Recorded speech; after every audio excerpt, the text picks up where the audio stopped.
I hit this issue today, and here is the quick fix that solved it. If you're having trouble logging into Venmo, follow these steps to get back on track. Step 1. Check your internet connection.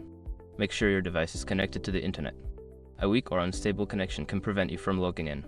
Step 2. Update the app. Ensure that you have the latest version of Venmo installed. Go to your app store and check for updates. Step 3. Reset your password.